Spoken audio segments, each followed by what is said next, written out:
Hello, everybody. It's Saturday morning and she's hiding already. Well, it's Friday night for us. We just got back from dinner with my family. Well, I guess it was not just now, but the fiance's here to visit. If you can't tell, it's this little speck of a face. Like right there somewhere. She's hiding. What were your words exactly? How's my hair look? And yeah, because I can tell from this little tiny box that I can barely see my face, but yet I can tell how your hair looks. It looks great. That's the answer. That's the correct answer. Anybody who's married, pray for me. All right, we're going to continue. Continue chapter 6. Family record of Moses and Aaron. This is just funny. Okay, so we actually, since she's here, I want to go over this really quick. Um, a couple of videos ago, we went over Moses returning to Egypt, and there was that part in the middle where like God wanted to kill Moses, and his wife circumcised their son and then like touched it to his feet or something, and that was the only thing that got God to like not kill Moses. So anyway, just to speak to that, it seems like Exodus, at least the story of Moses, jumps around a little bit because we just went from yesterday, God promising deliverance to all the Israelites, and the last verses that Moses is saying that if the Israelites are not going to listen to me, why would Pharaoh, since I speak with faltering lips? Very last thing that's said, verse 12. And now here we go, verse 13 is the family record of Moses and Aaron. It just seems a little bit like jumpy at times. Um, but anyway, we talked about it, and her pastor, because she asked her pastor after she watched that video about what was going on with those few verses of why God wanted to kill Moses on his way back to Egypt after he had him like do all this stuff, and was telling him he was going to be the speaker and what was going to be happening with Moses. It seems like it was not, what's the word I'm looking for? It didn't make sense that he would tell Moses all of that stuff and then want to kill him 2 verses later, and then another 3 verses later go back to having him go back to Egypt. But anyway, what her pastor told her, which she in turn told me, was that it was one of those parts in the Bible where it was passed down by word of mouth and it wasn't actually written, like a written record anywhere. So because it was passed down by word of mouth, things may have gotten translated incorrectly, misheard. Have you ever heard, or if you've ever played the telephone game where you have a bunch of people sitting in a circle and one person starts out with a phrase, and by the time it gets back around to that person, it's completely different. So imagine something like that, but not as skewed. It was just something, like that. Did I was that covered pretty much okay, or do you need? Was there anything I missed? I think that's good. She says she thinks that's good. So, with the green light from the hermit back there, who's taking up all of my blankets, we're going to continue with verse 13 of the family record of Moses and Aaron. Now the Lord spoke to Moses and Aaron about the Israelites and Pharaoh king of Egypt, and he commanded them to bring the Israelites out of Egypt. These were the heads of their families. Oh, more names. I love the names. It gives me a challenge. These were the heads of their families. The sons of Reuben, the firstborn son of Israel, were Hanak and Palu, Hezron and Carmi. These were the clans of Reuben. The sons of Simeon were Jemuel, Jamin, Ohad, Jachin, Zohar, and Shaul, the son of a Canaanite woman. These were the clans of Simeon. These were the names of the sons of Levi according to their records: Gershon, Kohath, and Merari. Levi lived 137 years. The sons of Gershon by clans were Libni and Shimei. Shimei. The sons of Kohath were Amram. Ooh, that's a fun name, Amram.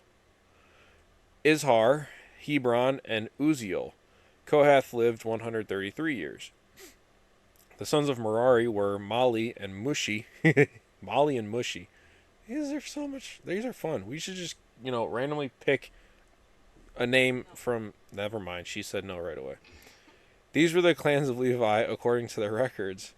Amram married his father's sister, Jochebed, who bore him Aaron and Moses. So wait a second.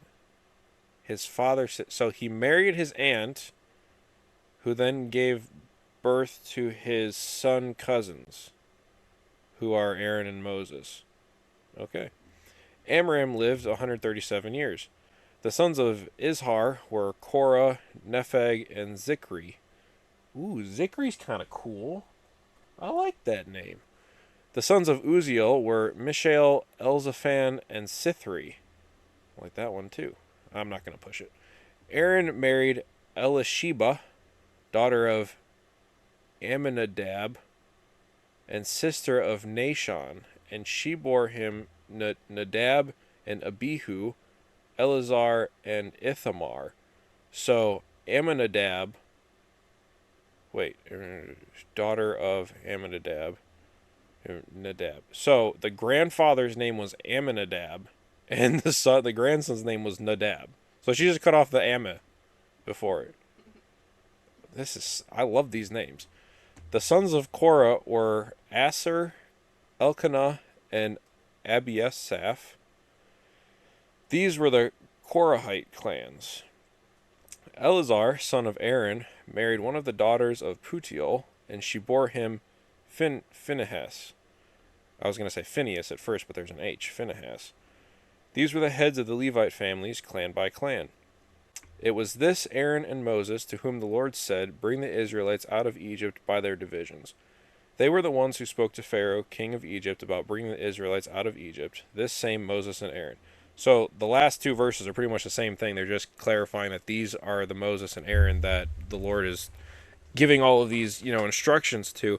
So I guess this story wasn't too random as much as like the one that we were talking about in the video a couple days ago, because it is kind of a random place to put it in how you get to Moses and Aaron, but they go from the clan of, so it says the sons of Reuben, the sons of Simeon, Levi, Gershon. So let's see. So Moses and Aaron were, Amram married his father's sister, who bore him Aaron and Moses. So Amram's father, sister. So who was Amram's father? The sons of Kohath were Amram. So Amram's father was Kohath. So Kohath was technically Moses and Aaron's uncle / grandfather, if I am thinking of that correctly. Kohath was the son of Levi. So that connects from Joseph to Moses and Aaron, right? Because Levi was a son of Joseph, or a brother of Joseph. No, she gave me a look. She doesn't know either. I forget. I think Levi was one of the brothers. Yeah, Simeon and Levi. Yeah, and then Simeon, Reuben, Levi. So I think Levi was a brother of Joseph. So Moses is a great. So let's see. Levi, Amram. No, Levi. Oh my goodness, this is confusing. Whose name was changed to Israel? Well, Jacob's and. So the sons of Reuben, the firstborn son of Israel. Okay, yeah. So Jacob. So yeah. So I'm thinking of this right. So Levi was the brother of Joseph. Levi's son was Kohath. Kohath's son was Amram. And then Amram married his aunt, which was Kohath's sister, and had Aaron and Moses. So it goes Levi, Kohath, Amram, Aaron, and Moses. So Joseph was Moses's great uncle. Somebody double check me and see if that's right. I think I did it right. There's a little bit of weirdness there because Amram married his aunt, and so Moses and Aaron are like, oh my gosh, it's just so. So Joseph is either their great great uncle or their great uncle, possibly both. I think. Right? Is it tracking though? You think? She thinks. I think. Do you think? Let us know, because this is. I love the names because then there's some like puzzle that you have to figure out who's related to who, and then what is it with the marrying of the relatives, people? I mean, it was a different time, obviously, but I don't know. There's a lot of people in the world. Why are you marrying your aunt? Come on. Anyway, that'll do it for us on a Saturday morning. Hope your morning is going well and less confusing than this lineage. But we have a rough picture of how it went from Joseph to Moses. So that also gives us an idea of how many years the Israelites have been in Egypt and how many years it has been since the Pharaoh that actually respected Joseph to now this Pharaoh who has no respect for Joseph. So it's probably like the Pharaoh who likes Joseph, his grandson maybe, or great grandson is now the Pharaoh who has no love for Joseph or the Israelites and is like scared of them. So it gives us time frame. That's the important part, I guess, about going over all these fun names. All right. You have anything, Peanut Gallery? No. No, she says no. Look at her. She's so cute back there, all wrapped up in the bundle of white. All right. She should be here again tomorrow for tomorrow's video, but we do have Royal Rumble at my cousin's house, and we're going over around 6 o'clock. So hopefully we'll be able to get this video for Sunday morning done before then. If not, we might be a little loopy because we're not getting back from that until probably close to midnight. So, longest video to date. I think it was worth it because we actually figured out a lot of like time frame reference. Like we set the time from Joseph to now with Aaron and Moses. Just goes to show you that everything in the Bible has a purpose, because I'm over here thinking, why are we going over the lineage randomly after he just got done questioning God again about why am I the one speaking? And now here we are, like, pretty much clarifying this is how long it's been from Joseph to Moses. Like, take the 10-minute break to read these verses, get a little bit of, like, setting down, and then we go back into Moses and Aaron tomorrow. Yeah? She's so cute. I hope you guys can hear the little mouse voice is so cute over there. All right. Yeah. Have a good Saturday. We'll see you guys again tomorrow morning.